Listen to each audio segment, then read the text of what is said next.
Hi everyone, thank you for joining.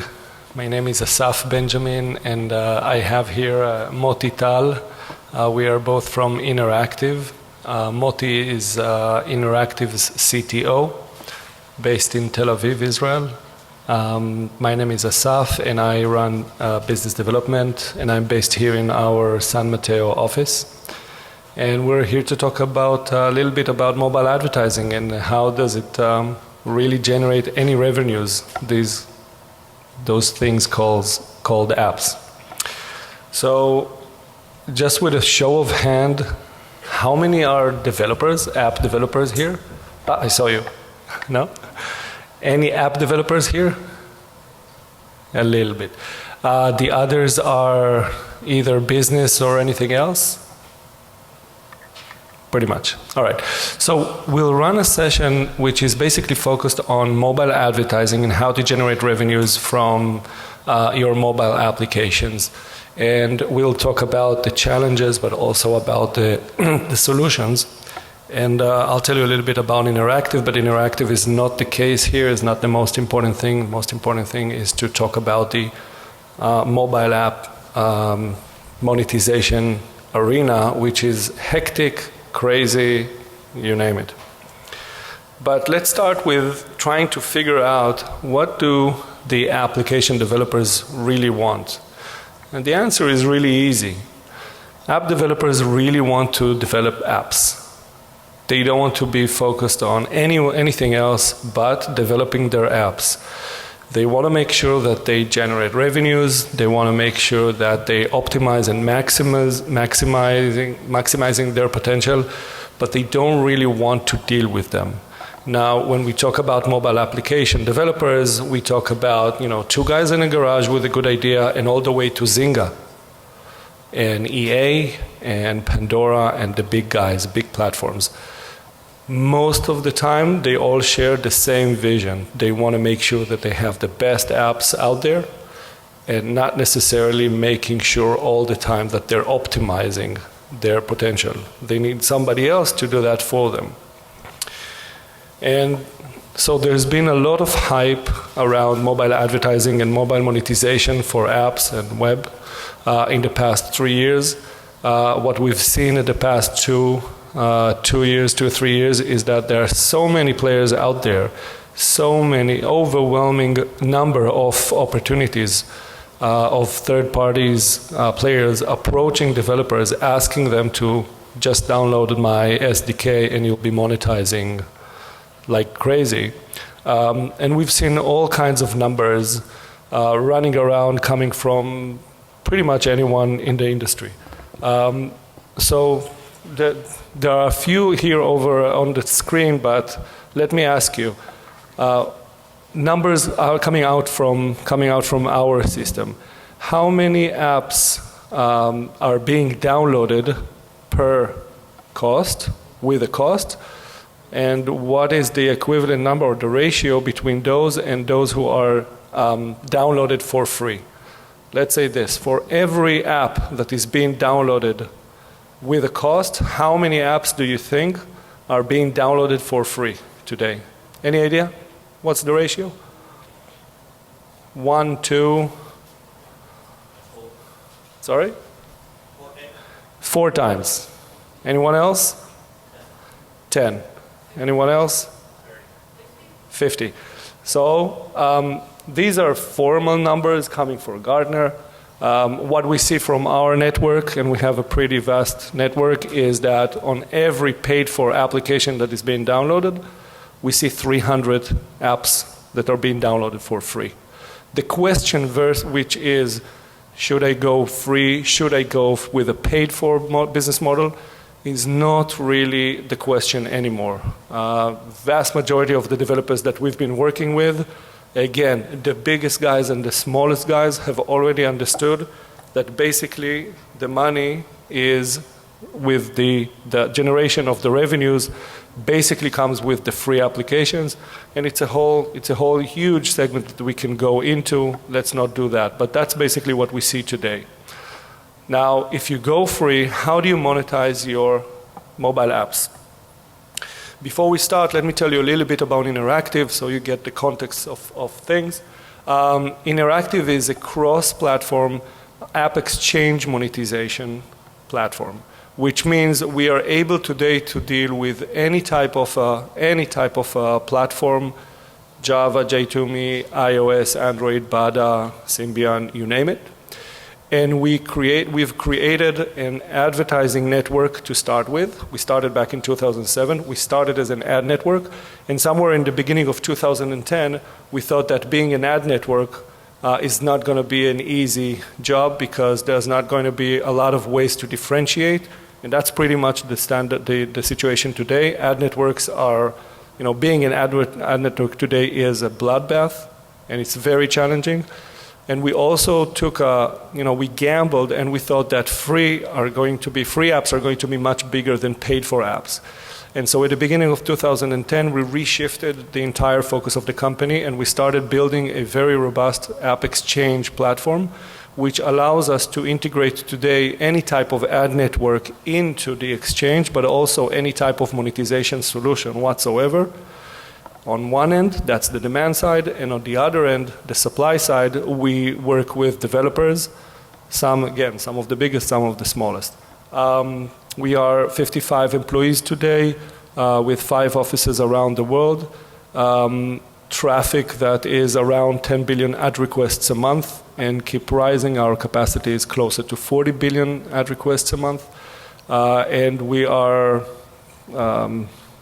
doing very good with regards to sales.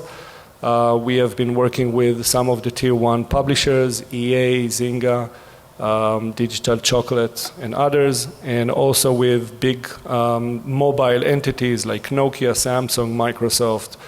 We've been chosen to be the monetization solution for guys like Appcelerator, Corona Labs, LiveCode, Marmalade, Unity 3D, etc. So we are very much focused on mobile application revenues and how to generate revenues for the developers. A little bit about why we have become an exchange and why exchange is the platform today, starting to be the platform today for developers to monetize on their apps. I'm going to describe a little bit about what we call the evolution of monetization. However, a lot of developers are still today in each one of the steps of phases of evolution, because it really depends on how big you are, what kind of an app you're managing, etc. So it's not necessarily that everyone started with phase number 1 and already everybody elevated themselves to phase number 2 or 3. We started with a lot of people just working with the ad network, with a single ad network. A lot of the developers that we work today that shift to a mediation or exchange still work with one advertising network. And the idea is that an advertising network works with the advertisers. The advertisers are the Coca-Cola, the Nike, and the BMW of the world. They get the campaigns from them, and they would go to you guys, to the developers, ask them to download their SDK, the ad network's SDK, and that's how they monitor and control the part of the application that runs the ads. And we're talking about pretty much 24 to 36 months ago, when mostly the only monetization tool we had were mobile ads coming from advertising networks. So big advertising networks you may know, may heard of, are guys like InMobi, AdMob, Millennial, Graystripe, JumpTap, these guys. We are looking today at close to 200 different advertising networks around the world. That's a lot. This number is not gonna stay like this. I think we're going to see a lot of consolidation in the next 2 years. We already have more than 120 advertising networks integrated into our platform. And so that's where we started. And working with an ad network still has a lot of challenges. First of all, it's one single source. You need to be downloading an SDK, and then you will get the campaigns coming from one single point of source, and you can't really monetize globally with it. There are not a lot, if at all, advertising networks that can actually source out campaigns from Indonesia when we get an ad request coming from your Indonesian user. Or the same if you have a user downloading your application in Germany and he now seeks for a campaign, seeks for a monetization tool which you want him to click and convert on, most of the ad networks will not be able to find you in real time a good enough campaign in Germany, speaking German or using German, and also addressing the user with the exact same demographics, targeting, messaging, etc. You don't really have a resource to work with multiple networks. You work with one and that's already overwhelming. So if you want to multiply your choices and work with a lot of them, it's already a hassle. That's how we started seeing mediation platform coming in. And the biggest challenge today, or one of the biggest challenges today, is the low fill rate. Just to make sure we're on the same page, fill rate is the percentage of ad requests we get the advertiser or the ad network or somebody like us, the demand partner, the percentage of ad requests that we get from the application user, and we actually able to fulfill or fill with an actual either banner, rich media ad, or what have you, any monetization tool. So any idea today what is the average fill rate of an average network? Somebody has been, is there anyone that has been working with an ad network? Everybody, okay, great. So a lot of people would tell you, I hear that these guys are providing me with 85%, these guys are talking about 90%, some of the players out there, not the big guys, but a lot of players out there would tell you we have 100% most of the time. The truth is that the average that we see coming from a fill rate from an advertising network is around 35 to 40%. And the reason we know it is because we have tons of advertising networks integrated into our platform. We see their performance on a regular basis, which means only, let's say only 40% of the potential that you have in your application to be monetized is really fulfilled. And we're not talking about whether it was fulfilled with all kinds of free campaigns that you are shown but you are not getting paid for, house ads, etc. It's a mess. Fill rate is a really, really tricky number.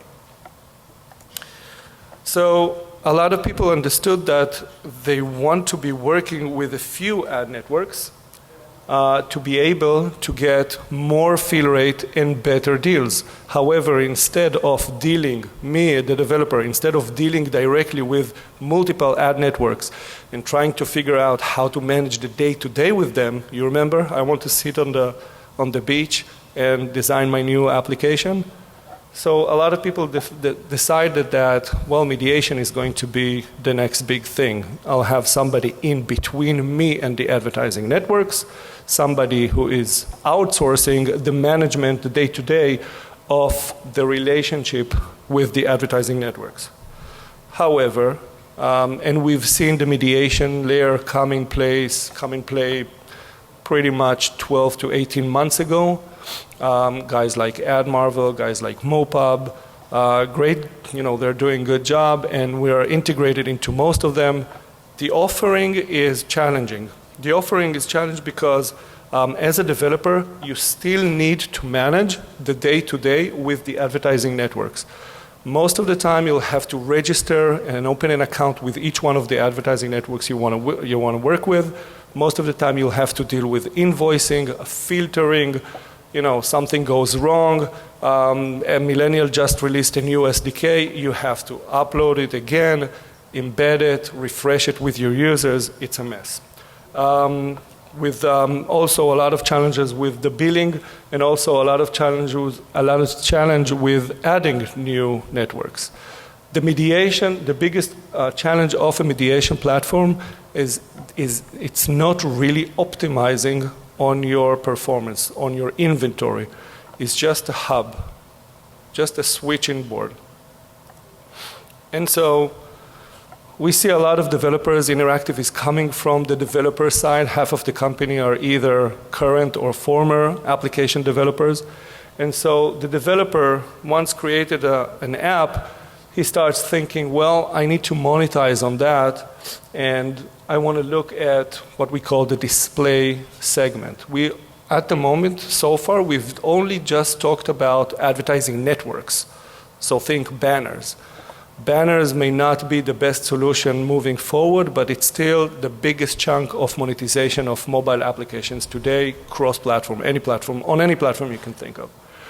So we see a lot of guys like, we mentioned JumpTap and AdMob and Yoke. I don't know if you know Yoke, but Yoke is one of the biggest agencies and ad networks in Germany.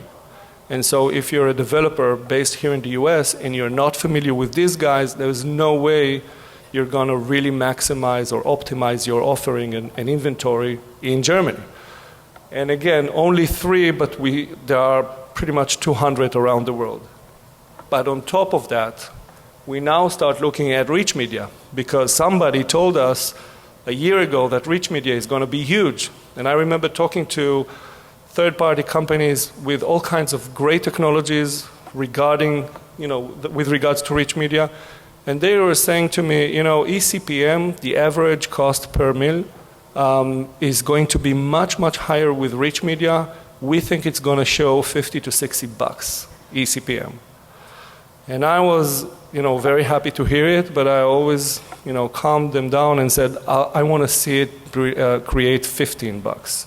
Let's start with that. But still, $15 eCPM is much, much, much higher than the average that we see today on our network and worldwide. So rich media is a huge segment. Rich media has today at least 40 to 50 different players that are able to help you monetize your mobile app. But on top of these two, there are plenty more segments that includes all kinds of monetization tools. Location-based, virtual currency, in-app search, offer walls, again, rich media, behavioral, all kinds of behavioral stats, all kinds of analytics, audio ads, you name it. There are plenty more. Take into consideration that all of these guys, at the end of the day, have an SDK, and they want to offer you to work with you guys. And that's how we got this. Now, if you start looking at it, and it's the first time you look at this, this is what we call the mobile monetization landscape. It's a jungle, it's a mess.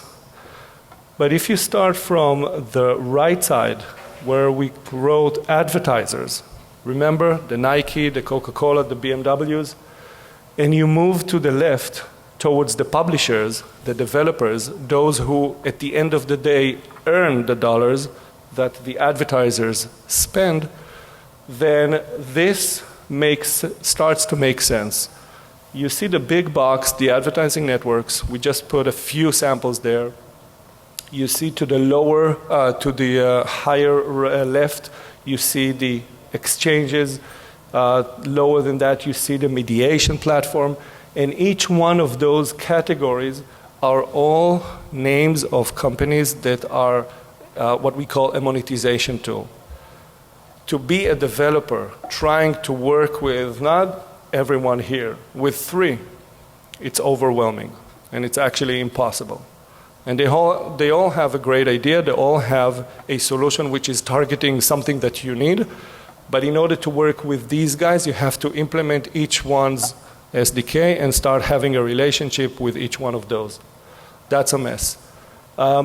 We released this landscape, I think a month ago, something like that. The feedback we got was overwhelmingly amazing, because this is the first time that somebody has literally took a few of the major players, put them on one slide, and under the ecosystem of mobile monetization. And so we're already working on the next phase 2 of this slide. A lot of people called us and say, why I'm not here, I need to be here. an SVP of one of the biggest mediation platform today, called us up and say, I want to know why my logo is that small. We're more important. So we understand we are in a nascent phase of mobile monetization. And still, we've been around for 5.5 years, and still we learn something every day. So this starts to make sense into, put some sense into the mess called mobile monetization today. And that is why we start seeing in the past few months, the big guys, the tier 1 publishers, are always the early adopters because they have the most, the biggest needs and the biggest issues, the challenges to deal with. We start seeing people moving into private exchange, which means you're able to control your own data. You're able to control your own profiles, and you're able to control whoever the ad networks / rich media players / location-based services / all of the rest, who are the ones that you actually want them to be on board. You decide what kind of content you're going to utilize from them, and you're the one to decide how you want your private information to be held and to be handled.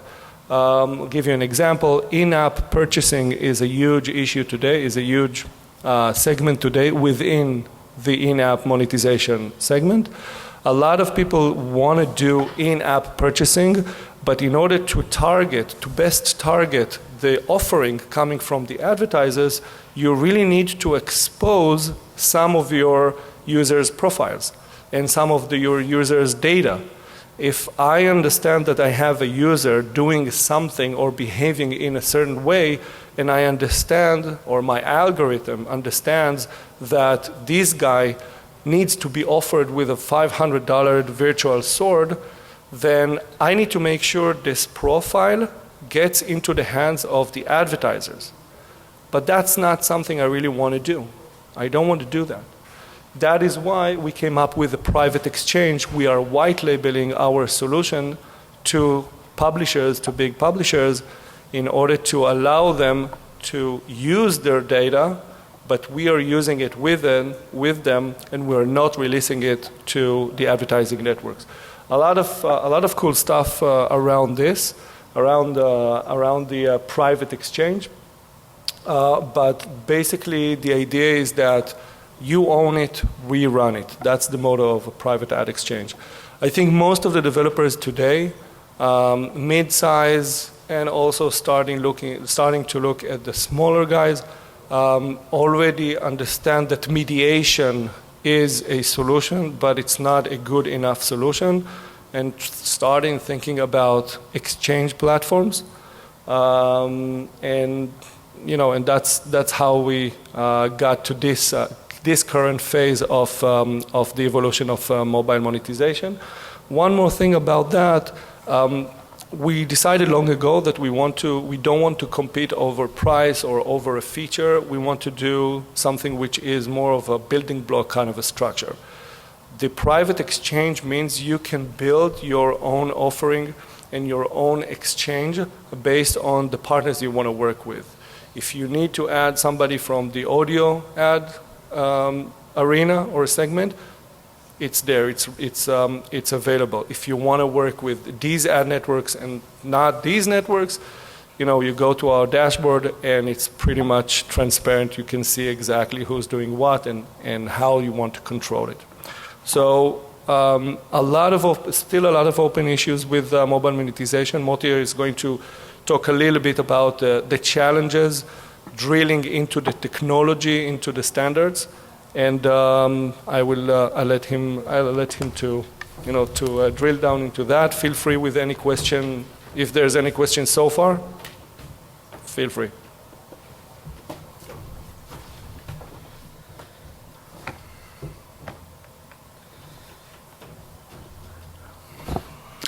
Hello there.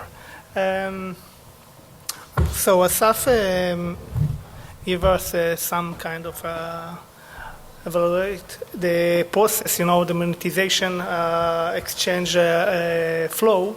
And now we were going to talk about the technology challenges we are facing when we're coming to implement such as a exchange. We hear a lot about the vertical rich media offer wall and stuff like that, but when you integrate with just one ad network, it's easy, just one SDK and you finish with it. But when we're talking about monetization, we see many problems. For example, if we're talking about offer wall, we don't want to see it to show the same banner twice at the offer wall. If we are talking about rich media, first of all, you know what is rich media ads? Do you familiar with it? It's interactive ads which interact when a user do some kind of interaction, like video or games. We can see an example here when you click on a small banner on the left. You get a game, some kind of game that should lead you to a landing page. There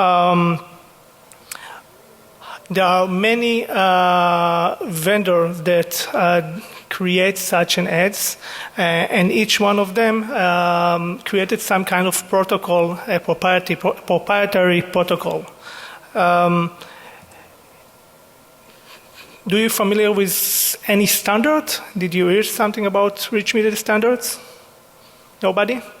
So, like I mentioned before, each one of the vendors created its own proprietary protocol, and developer needed to spend a lot of time to learn and implement each one of them, which means that you needed to release a new SDK or a new version of your application to the market whenever a new campaign showed up. And a year and a half ago, Chris Media, which one of the leading rich media provider, started with a standard which called ORMA, which later on replaced by the MRAID, which is the leading standard now in the market, which released by the IAB. It's an interactive advertising bureau, which try to consolidate all the vendors that are releasing rich media ads. But still, when we're coming to implement rich media ads, we have some issues. Like, for example, rich media ads required HTML5 compliance browser. When we develop an application, we can see here that at the right side, we see mobile application of the CNN. And it's not mobile; it's a mobile web. And the left, we see the CNN application that you can take for download for the market. And the in-app need to get notification whenever something happen. Whenever user press a click or something like that, you need to get a notification about it and expand the web view that we use in the web. All the web is, it's a browser, so you don't need to get no notification. So as an in-app advertising, you must have some kind of protocol that tell you that there is some kind of interaction on the screen. Additionally, you want to get, event and track all the click, expand, collapse. If you shake the device and stuff like that, you want to track all this stuff and get some analytics and understand what the user do. All this stuff are a big challenge for us. As we are in a J2ME session, there are some challenges there as well.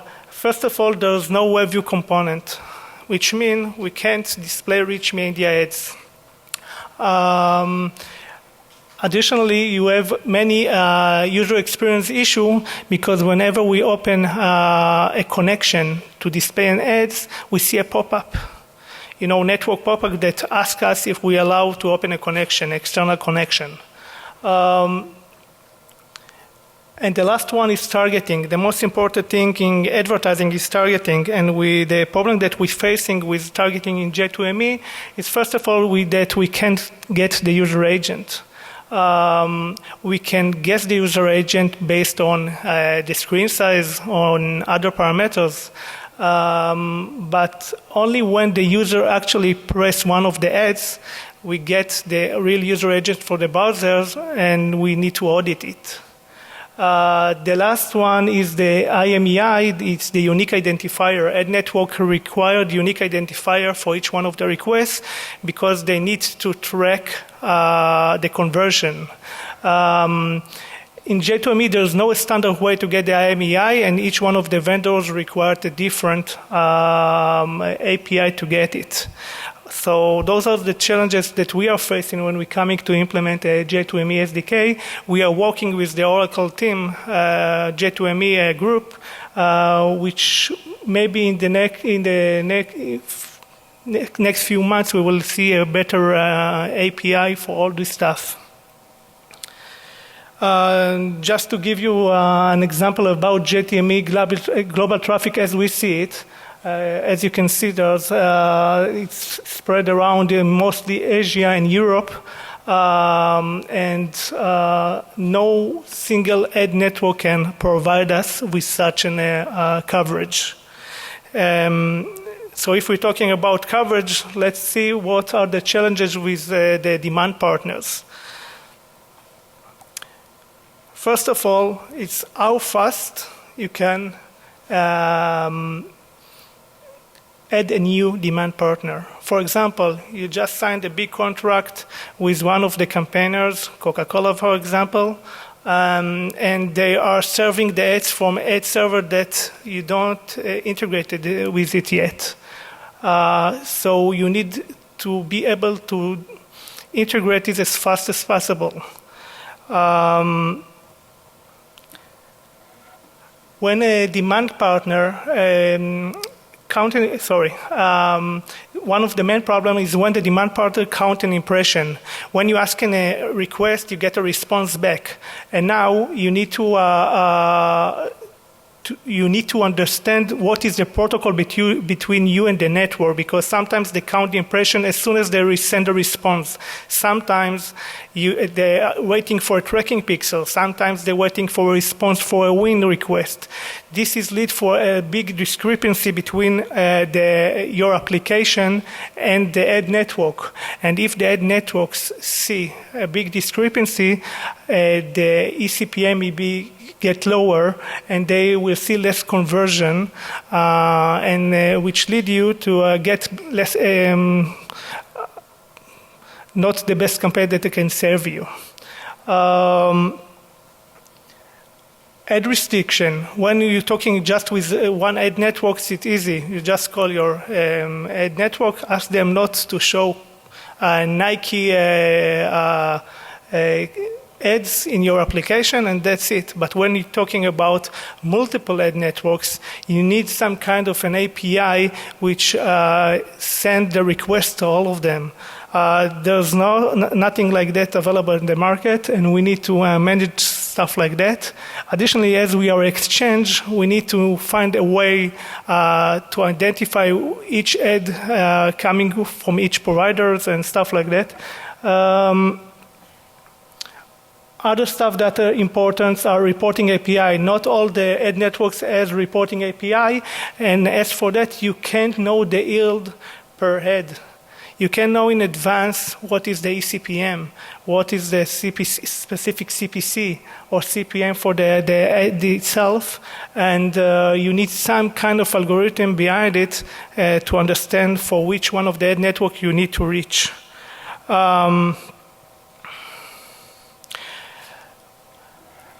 Lately, yes, sorry.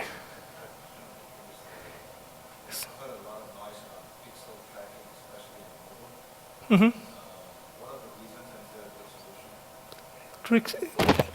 Pixel tracking? Yes, especially in compared to I tell you the truth, most of the ad networks are traditional ad networks, and they do not have tracking pixel. They don't use tracking pixel, most of them. Usually, the unsold, they use the unsold to sell it to other ad networks, and because of that, we see a lot of redirects for each one of the clicks, which lead to discrepancy. Lately, because of the HTML5 compliance and stuff like that, they started to add the tracking pixel, but it's mostly for the RTBs, less for the old ad networks, the traditional ones.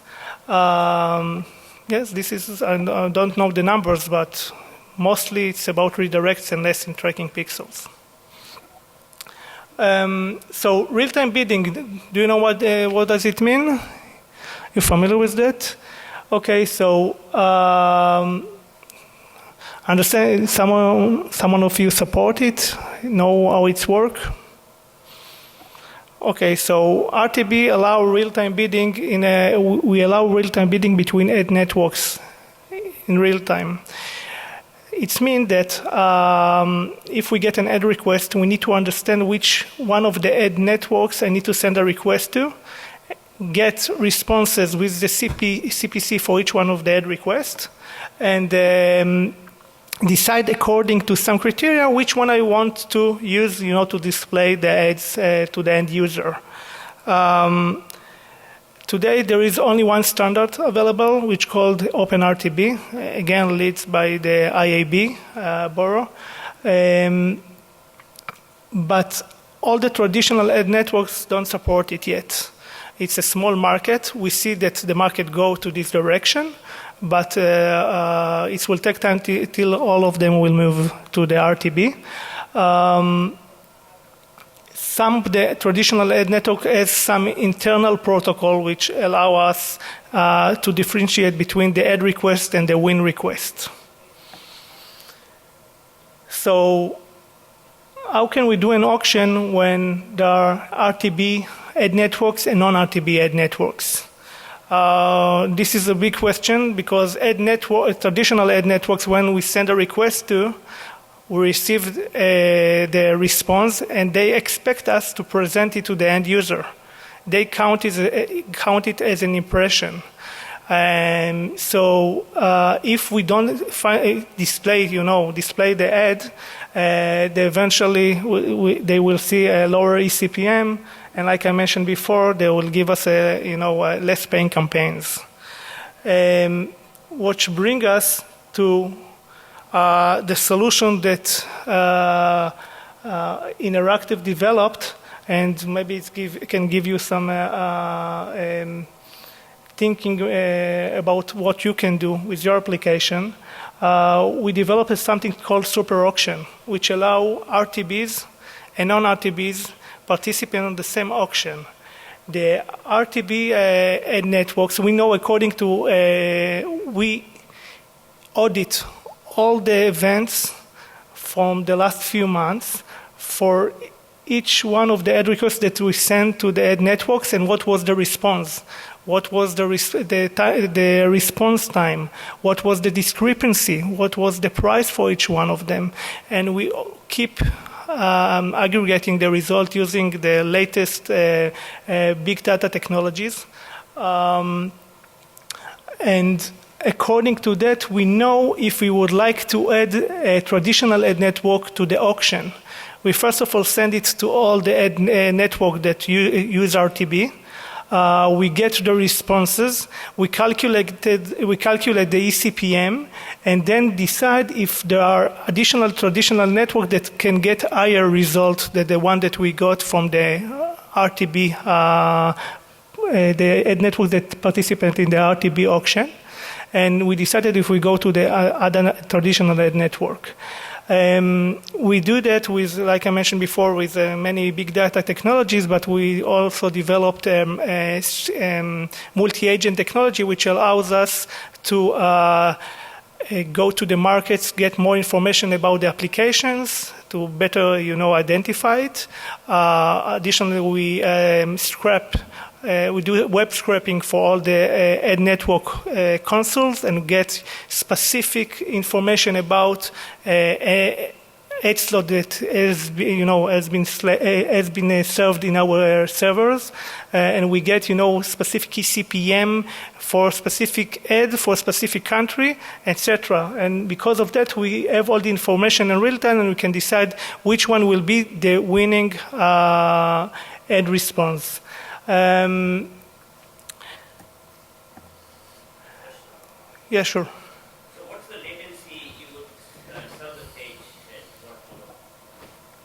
The latency?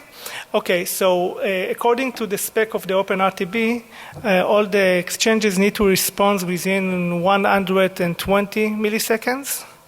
And because we are an exchange, we have some additional latency because we need to respond back to the end user. But that's what we're talking about. The traditional ad networks are serving, it's taking them much more time. It depends again where the server are located. You need to spread your server around the world to get, to reduce the latency, to be closer as much to the demand, your demand partner. And again, you need to be as closer to the end user as well. So the number is about 120. We serve around 200 milliseconds, 250. It depends. This is the numbers that we're familiar with. The traditional ad networks you can wait for a second sometimes and more. How many RTB partners are querying? Today, how many RTB partners do we have? Yeah. And How many we will query? It depends, about user preferences, but if it's from the States, it will be much more. In States with Android, it will be much more than, a J2ME application in Indonesia. So usually we do around five requests to RTBs, and then we decide if you would like to go to traditional ad network, so it can be up to 3 more. Those are the numbers. Okay, so we need to finish, so just talk briefly about the last few slides. We allow developers, we know the developers are free control and they want to control about everything they do, and we allow them to manage first of all, to see all the performance for each one of the ad network that we're working with. You can see the fill rate and the eCPM for each one of them, and you can decide if you would like to opt in, opt out some of them. Additionally, we allow to set a floor price for each one of the requests, and we are because you can see, each one of that network, you can go and negotiate with them and get a better deal for you. Without, you can, because of this, it's called hybrid mediation. You do it without us. All this can be done using a single SDK. Let's see how easy it is. First of all, you just register with our service, download the SDK, and with just one line of code, this example is a J2ME example, you implemented it with your application. I know that you heard that many of our ad networks has a single line of code, but look how easy it is. And this slide I've been asked by this guy to show up, that you can earn a lot of money. And this time we can, if you have any question, we will be happy to answer. Yep. Sorry? It depends, because most of the mobile are connecting using Wi-Fi, not just 3G networks. The latency is not affecting the service; it's affecting the time between. There is. I think most of the ad networks keep the ad for about 10 to 15 minutes, so it shouldn't affect the performance because you'll get that in a few seconds at the most. It doesn't matter if it's 3G or Wi-Fi. I want to add a general comment about RTB. RTB has been a huge hype in the past year or so. We share the opinion with a lot of players that eventually RTB is going to be the way, the most important way to actually bid and, integrate with other partners, third parties that can enable you with any type of advertising in real time and with much better targeting opportunities. However, we strongly believe, and from what we see in the market today, that we're far from. It's not already happening. It's, everybody talks about it, but it's not there yet. There is only one player today in the arena which clearly wants to take the lead for that, and we are, and we're good relationship with these guys. But the biggest challenge is coming from the demand partners. Out of those around 200 advertising networks that we see today, maybe 4 to 5, something like that, really implement RTB, and that is still far from the good old RTB that we know from the online world. So we have to take that in consideration. A lot of people talking about it. A lot of advertising networks say that they're going to support RTB, and I know that people are doing, taking steps towards that, and we're optimistic, but we're still far from. They may not implemented the OpenRTB, but they have a proprietary protocol that looks like OpenRTB, so we have more than 4 and 5, just to clarify that. Okay, if you have no other questions, so thanks a lot. Thank you, guys. Thank you.